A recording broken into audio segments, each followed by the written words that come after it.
Asher, may datos na ba ang lalawigan kung gaano kalaki ang pinsala ng bagyong Uwan sa Aurora Province?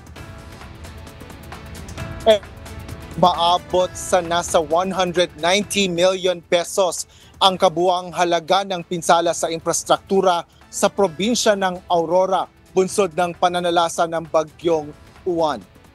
Opisyal na inanunsyo ng Aurora PDPRMO ang state of calamity sa buong probinsya ng Aurora matapos ang malawakang pinsalang iniwan ng bagyong Uwan.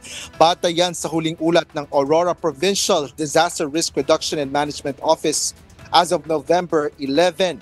Pinakamalaking pinsala sa infrastruktura ay sa bayan ng Dingalan kung saan nasa 170 million pesos ang halaga ng pinsala na sinundan ng mga bayan ng Dinalungan, San Luis at Maria. Halos 3,000 bahay naman ang nasira kung saan nasa 500 ang tuluyang nawasak at higit 2,400 bahay naman ang bahagyang napinsala. Ayon sa ulat ng Provincial Tourism Office, lubos na nasira rin ang maraming establishmento kaugnay ng turismo sa mga baybaying barangay dahil sa storm surge o daluyong at malakas na hangin. Ngunit sa kasalukuyan ay tinataya pa ng pamahalang panlalawigan ang kabuang bilang ng mga naapektuhan at halaga ng pinsala sa naturang sektor. Nangako naman si Department of Social Welfare and Development o DSWD Secretary Rex Gatchalian na magbibigay sila ng ayuda sa mga residenteng nasiraan ng bahay. Ang baseline ng DSWD lagi is totally damaged and partially damaged. Totally damaged, pauna natin binibigay ay 10,000, partially damaged ay 5,000. Pero hindi ibig sabihin na yun lang ang binibigay ng pamahalang nasyonal. Ang Department of Housing, meron din silang sarili nilang financial assistance. Ang Department of Agriculture, may sarili rin silang assistance.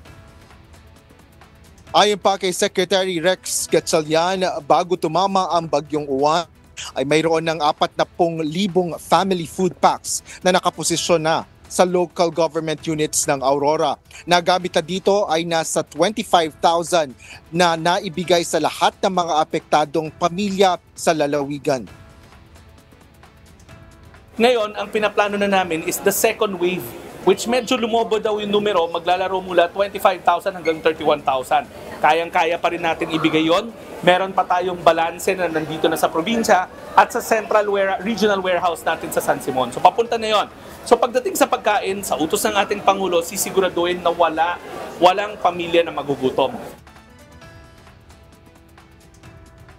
Ella, sa kabila ng pinsala na tinamo ng probinsya ng Aurora ay hanggang sa ngayon, hanggang sa oras na ito ay wala pa rin naiuulat na mga nasawi sa lalawigan. Kanina ay sinubukan din nating humingi ng panayam o pahayag mula kay Aurora Governor Isidro Galban. Ngunit tumanggi na itong magsalita kaugnay ng pagsasailalim ng Aurora Province sa state of calamity. Yan ang latest dito sa Baler, Aurora. Balik sa'yo, Ella.